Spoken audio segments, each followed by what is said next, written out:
O tema do Estúdio News de hoje é sobre os Zillennials. Para falar sobre esse tema, eu converso com José Carlos Ferrinho, psicólogo e autor dos livros Coeducação entre Gerações e Conflito e Cooperação entre Gerações.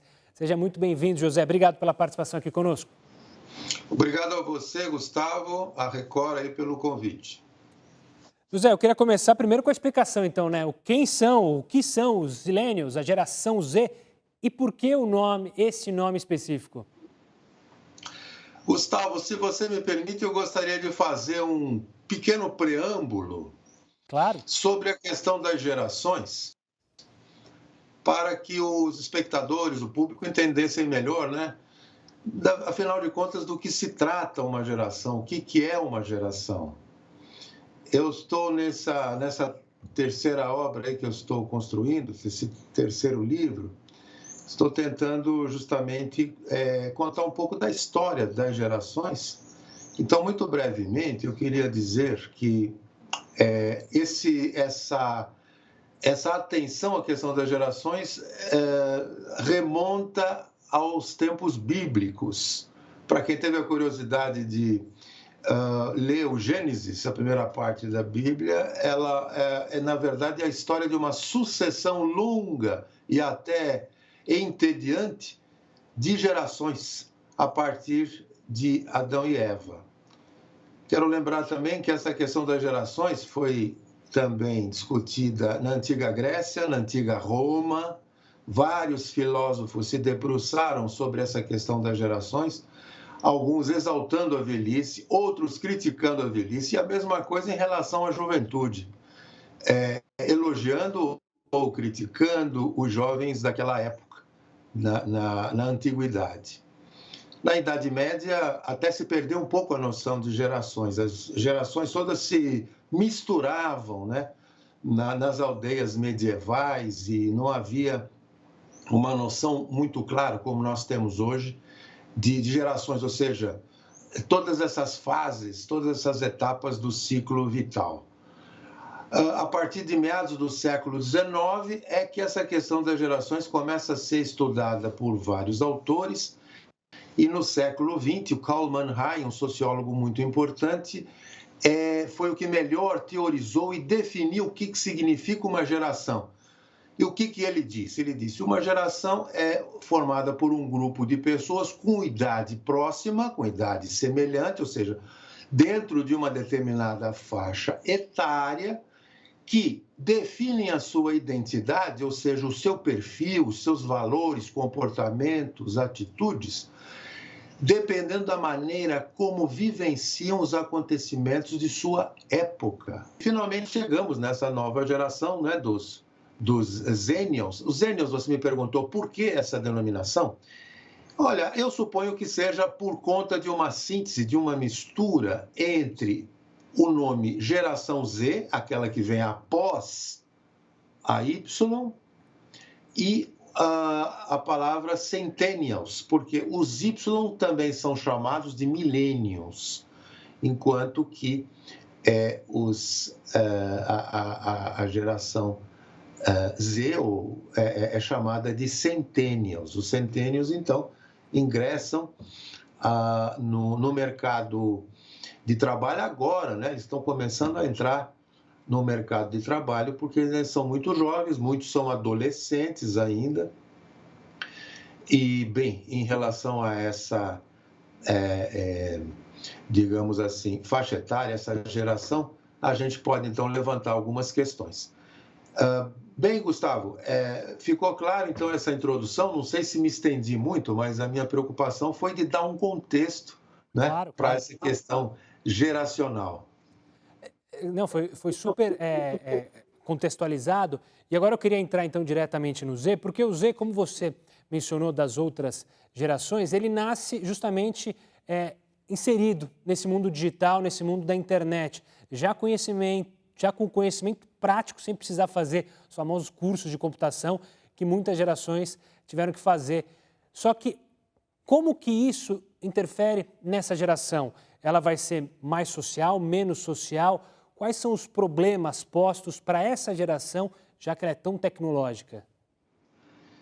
Gustavo, aqui no Brasil a gente não tem assim muitas pesquisas com uma fundamentação confiável, né?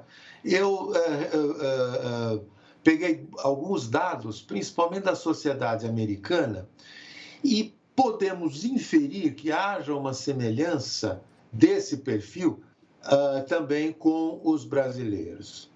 Recomendo a leitura de um livro de Jean Twenge.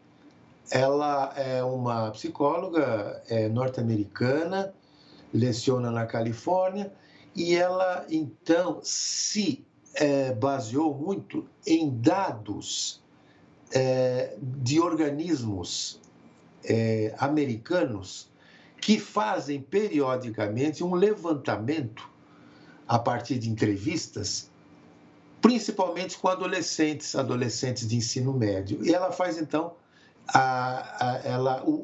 eles têm um estudo detalhado do perfil comparativo dos estudantes de ensino médio, por exemplo, dos anos 80, 90, 2000, e, portanto, podem detectar melhor do que nós, que não temos uma pesquisa, um levantamento nacional desse porte, desse nível, com esse detalhamento, aqui no Brasil. Mas podemos fazer, sim, algumas inferências a respeito da personalidade, do perfil dessa geração, que, repetindo, é contada a partir de 95 e vem até 2012. Só lembrando, a partir de 2012 já temos uma nova geração chamada de geração alfa, que fica para um próximo capítulo. Temos pouca coisa ainda para dizer sobre eles, porque eles estão nascendo agora. Mas os centennials ou os zennials, eles nasceram praticamente no século XXI, né? Muitos deles não ingressaram no trabalho. E é a primeira geração, isso é muito importante, a crescer na era dos smartphones. Porque se a geração Y cresceu junto com a internet, já com celulares, com vários recursos, os smartphones vieram, então, a intensificar algumas tendências já presentes na geração Y. Os centennials ou zennials, eles são a geração dos videogames. Já havia videogames desde os anos 90, mas os videogames agora, como todos sabem, têm uma tecnologia muito sofisticada, né? Uma tecnologia que imita cada vez mais o mundo real, incluindo aí, frequentemente e infelizmente, o lado sombrio da violência. Muitos videogames violentos de guerra, de tiroteios, enfim, alguma coisa que não precisamos de muitas pesquisas para deduzir que podem ser, sim, danosas, né, à personalidade desses jovens, né?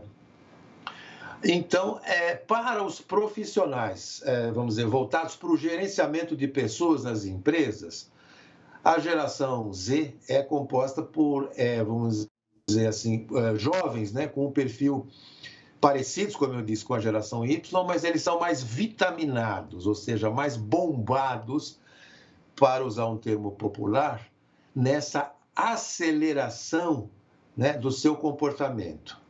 São entendidos aí pelos especialistas da área como, digamos, mais impacientes, né, mais acelerados na execução das tarefas, inclusive com uma capacidade maior de desempenhar várias tarefas ao mesmo tempo. Essa habilidade, digamos assim, parece que é muito bem vista pelo mercado de trabalho, mas eu pessoalmente questiono o profissional multitarefa. Por quê? Para que haja uma execução, digamos, uma performance excelente, né, de excelência no trabalho, é preciso que haja capacidade de atenção e concentração. E muitas vezes isso não é conseguido quando as pessoas fazem muitas coisas ao mesmo tempo. Mas, de qualquer modo, esses jovens têm mostrado que, até certo ponto, conseguem essa agilidade, essa habilidade da multitarefa, né? Ainda segundo os especialistas da área, essa nova geração seria mais individualista, com mais dificuldade para trabalhar em equipe, em decorrência, provavelmente, dessa ansiedade, dessa inquietação, dessa impaciência de ouvir, de dialogar, como a gente tem visto. É possível levantar a possibilidade também de que, na medida em que a natalidade diminuiu, as famílias ficaram menores e poucos filhos, muitas vezes, representa a possibilidade de uma superproteção materna e paterna. Ou seja, não há muitos irmãos para se dividir a atenção e fazer com que, né, por uma questão de sobrevivência da família, cada um aprenda a se virar, corre-se o risco de, com poucos filhos, eles ficarem muito embaixo, né, das asas da mãe e do pai. Doutor, o nosso tempo, claro, é curto, mas eu ainda tenho tempo para mais uma pergunta. O senhor mencionou justamente um trecho da sua fala, questionando justamente essa questão multitarefa dos gênios. O confronto entre gerações, ou seja, ideias de gerações, a geração mais velha com a geração mais nova, sempre existiu e sempre existirá. E a gente pode dizer que é de fato uma guerra perdida para a geração mais velha, ou seja, infelizmente ou felizmente, dependendo do ponto de vista, a geração que vem sempre acaba vencendo essa batalha, esse confronto? Sim e não. Na verdade, o conflito de gerações, como qualquer conflito, tem o seu lado negativo e o seu lado positivo. É negativo quando é destrutivo, mas é positivo quando representa um desafio para que as partes em conflito consigam rever os seus conceitos. E eu acho que é possível, né, um casamento perfeito da tradição com a inovação. Para isso, é importante que haja paciência, que haja disposição para o diálogo. É isso que buscam, né, os especialistas da intergeracionalidade, com seus programas intergeracionais, seja na empresa, seja nas instituições de lazer, ou seja, a promoção do diálogo. Então, evidentemente que não é possível aproveitar tudo do que representa a tradição, até porque os tempos mudam e surgem coisas novas que substituem as antigas. Mas alguns valores da tradição são fundamentais para a gente manter uma relação civilizada, manter o respeito, manter a dignidade, aproveitando também a experiência dos mais velhos. E é importante que esses mais velhos sejam respeitosos também para com os jovens, procurando ver neles a novidade. Né? Então, eu penso que os mais velhos devem ter humildade para entregar a essa nova geração aquilo que foi possível eles construírem e desejarem e darem as melhores condições possíveis para que essas novas gerações possam produzir mais e melhor, seja na sociedade de um modo geral, seja no ambiente da empresa, no mundo corporativo. Doutor, quero agradecer demais a sua participação. Converso com Stefano Arpassi, especialista em futuro para a WGSN Mindset. Stefano, antes de mais nada, obrigado pela participação aqui conosco. Eu que agradeço, Gustavo. Stefano, essa geração Z é justamente a geração que foi criada e cresceu junto com a tecnologia. A gente consegue analisar pontos positivos e negativos para eles? Acho que tem um ponto importante da gente discutir, o fato de que, de fato, é uma geração nativa digital, como a gente chama, e, nesse sentido, a gente já percebe que, em detrimento da geração anterior, que a gente chama de geração Y, ou também millennials, né, como a gente se convencionou a chamar, é uma geração que cada vez mais é consciente dessa questão de ser nativo digital e sabe lidar melhor com as pressões e os efeitos colaterais que essa saturação do digital causou. É totalmente compreensível que a tecnologia está muito presente nas nossas vidas, continuará a ser muito presente, mas é importante também identificar que essa geração, a geração Z, como a gente chama, ela entendeu que talvez seja mais importante saber lidar e dosar um pouco melhor a presença no digital, justamente para não chegar a questões de saúde mental, como a gente viu a geração anterior, os millennials, sofrerem muito com isso. Acho que, em linhas gerais, a gente pode entender isso como um ponto muito importante. Stefano, ainda nessa linha, esse avanço da tecnologia fez com que tudo entrasse dentro de simples aparelhos, cada vez menores, como e-books, podcasts, enfim. As crianças e adolescentes dessa geração, eles estão perdendo foco, eles estão perdendo habilidades, por exemplo, ligadas à leitura que tínhamos anteriormente, ou você acredita que não, que, por exemplo, o cérebro está trabalhando de outra forma, uma readaptação?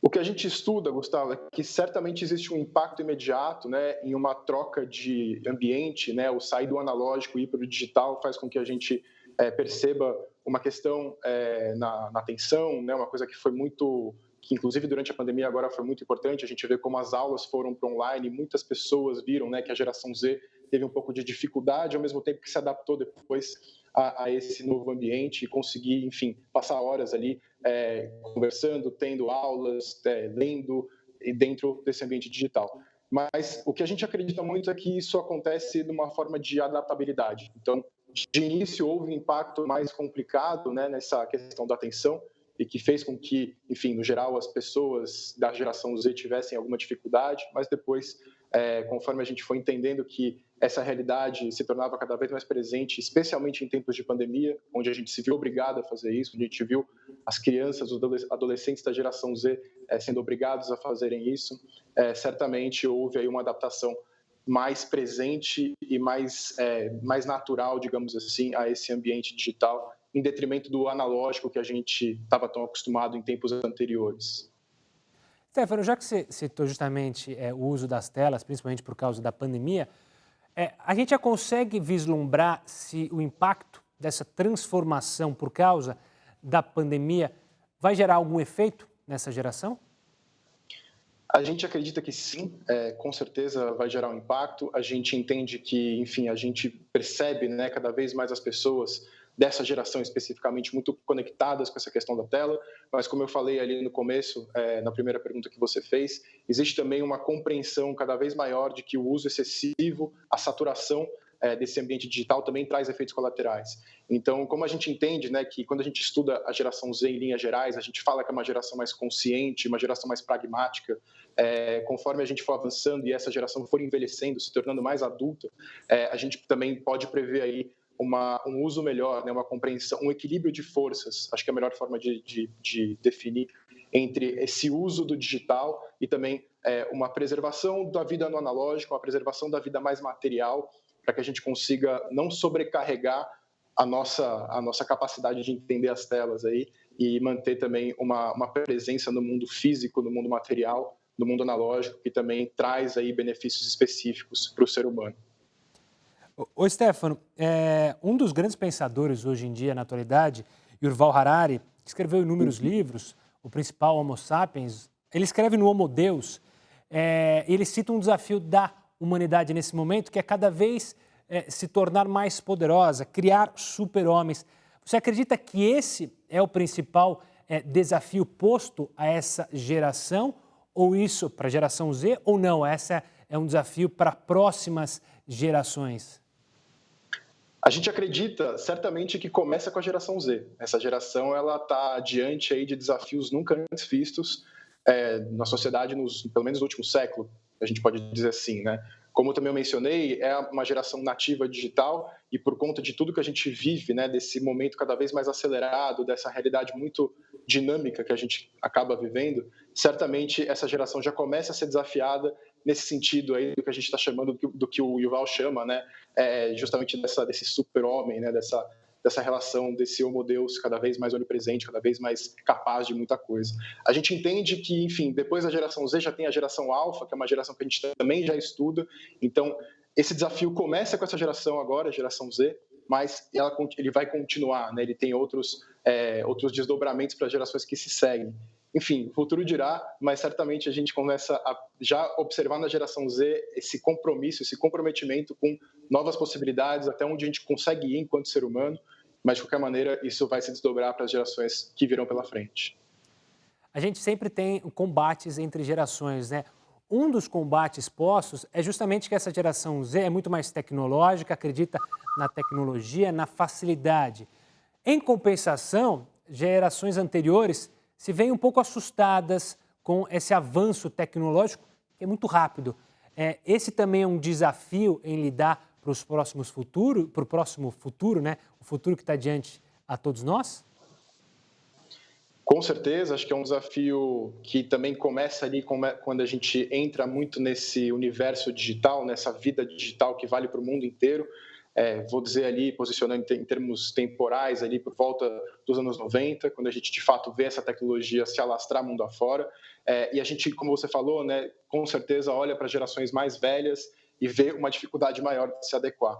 De qualquer maneira, a gente, entendendo que a geração Z é uma geração nativa digital, que consegue enfim, se adaptar melhor a isso, a gente também, de novo, né, percebe que existe uma saturação, existe um efeito colateral muito grande desse mergulho muito profundo nessa vida muito digitalizada, nessa vida muito dinâmica, nessa vida muito acelerada. Então, um desafio que está posto já hoje, em 2020, mas que a gente vai ver também se aprofundar nos próximos anos e será necessariamente um desafio da geração Z e também da geração Alpha, que é a que vem logo em seguida, é justamente como equilibrar essa vida que é corrida, que é acelerada, que é digitalizada, justamente com um mundo que, enfim, respeita um ritmo mais equilibrado, como a gente estava acostumado a ver nas gerações anteriores. Então, existe esse choque geracional, mas é importante a gente também considerar que, conforme a gente vê que essa vida acelerada ela é importante, ela traz para a gente comodidade, ela traz para a gente conveniência, ela também traz para a gente ansiedade, também trouxe para a gente angústia, e esse é o desafio que a geração Z e a geração Alpha lá na frente vão ter que dar conta de resolver para conseguir equilibrar melhor a vida deles e não sofrer tanto com burnouts e crises de saúde mental como os millennials, a geração Y sofreu e tem sofrido até agora, nesse momento. Stefano, você usou a expressão equilíbrio. Eu queria continuar nela, porque eu imagino que a geração Z, em uma sociedade estruturada, com um nível tecnológico alto, é uma. Se a gente olhar uma geração Z em uma região, e eu vou citar aqui o Brasil, por exemplo, uma geração Z que pelo menos se encaixa no período de nascença de regiões mais longínquas, o Norte, o Nordeste, não é a mesma. Esse também é um grande problema desse mundo mais globalizado, ou seja, dentro da geração Z você vê várias gerações diferentes que têm acessos a diferentes ferramentas, principalmente digitais, e outras não têm esse acesso? Com certeza, Gustavo. Eu acho que é sempre importante a gente trazer essas nuances, né? Quando a gente chama e define uma geração, a gente está falando aí em geral, todas as gerações que a gente estuda, elas têm aí 15 anos de duração, né? A gente convencionou falar que a geração Z, ela é quem nasceu de 95 e foi até 2010, mais ou menos, é esse intervalo de tempo. Agora, isso é a teoria mais abrangente, digamos assim. A gente começa a trazer nuances, primeiro porque, de fato, quem nasceu em 95 tem desafios muito diferentes de quem nasceu em 2010, então existem aí diferentes nuances dentro desse recorte temporal, mas com certeza, como você também trouxe, existem nuances aí que têm a ver com a região onde as pessoas nascem, com a realidade econômica, social, cultural e principalmente tecnológica onde essas pessoas vivem e crescem, né? Então, considerando o Brasil como um país de dimensões continentais, tanta desigualdade social aí entre lugares diferentes, a gente percebe que sim, existem usos diferentes das ferramentas que estão disponíveis, e, enfim, uma série de desafios e necessidades e desejos muito diferentes dentro dessa geração Z, e também considerando, como eu falei antes, esse recorte aí do começo da geração Z para o fim da geração Z. Enfim, existem essas franjas aí que é importante a gente levar em consideração. Mas, certamente, essa busca por esse equilíbrio é algo que a gente pode afirmar que vale para todos, né? A geração Z como um elemento global, como um elemento de quem nasceu em 95 até 2010, isso é muito importante da gente bater um martelo nesse ponto aí. Stefano, a criação de gerações, ou pelo menos essas nomenclaturas, foram muito criadas ali pelo mercado de trabalho, pelas empresas de RH. Então, eu queria entrar nesse assunto. Essa geração tem o detalhe justamente dos influencers digitais, né? Os digitais influencers. Como que isso transformou justamente o mercado? Imagino que antes dessa geração, as empresas conseguiam vislumbrar o que o consumidor queria. Com o digital influencer, tem uma mudança drástica? Isso é um ponto muito interessante da gente discutir, da gente se aprofundar, justamente porque a gente entende, né, que as gerações anteriores, quando a gente pensa ali, geração X, millennials propriamente, foram gerações muito influenciadas por uma lógica de celebridades, das celebridades que estavam nas capas de revista, nos canais de televisão, enfim, todo esse universo do show business, que a gente chamava, inclusive, que foi muito importante para determinar o que influenciava e o que não influenciava durante todo esse período. Quando a gente entra mais na geração Z e começa a perceber também, até os próprios millennials mais velhos, digamos, mais novos, digamos, né, a gente já percebe uma força muito maior dos influenciadores digitais. Então, as empresas, as marcas, começaram a entender que justamente nesse contato muito mais próximo, né, e muito mais personificado com alguém que represente aqueles valores daquela marca, eles conseguem, de fato, abordar ali um público muito específico, com demandas e desejos muito específicos, e dessa maneira se aproximar dessa relação, fazendo aí uma troca muito mais presente entre consumidor e entre a marca, o mercado propriamente dito. Então, essa inversão da lógica das celebridades por uma atualização da lógica dos influenciadores dentro desse ambiente digital é algo que faz muito sentido da gente observar e aprofundar quando a gente pensa na lógica da geração Z como um todo e também desses millennials mais novos, quando a gente olha aí o cenário como completo, né?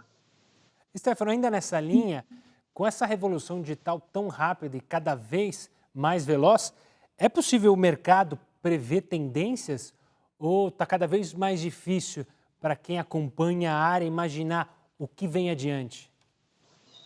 Olha, é um desafio, sem sombra de dúvida, porque a gente, como você bem colocou, a gente vê uma mudança muito acelerada o tempo todo, né? Se antes a gente tinha tempos maiores entre uma transformação que, enfim, mudava muito o mercado e outra, agora isso acaba intensificando. Mas uma coisa que é muito importante da gente determinar são os comportamentos do consumidor como um todo. Isso a gente consegue entender a partir da recorrência de comportamentos e a isso a gente dá o nome de tendência. Então, sempre que a gente olha ali algum comportamento enfim, dentro de uma geração, dentro de uma região específica, dentro de uma realidade muito específica, ele se repetindo, ele tendo uma recorrência, a gente começa a perceber que existe uma tendência de consumo, uma tendência de comportamento e que isso faz com que a gente perceba uma mudança que o mercado pode se prever e dessa maneira atender aquela demanda específica. Então, sem sombra de dúvida, se torna um desafio muito maior por conta da velocidade das transformações digitais dentro desse universo da tecnologia, mas com certeza a gente consegue, a partir de uma lógica de consumidor, de pessoas, né,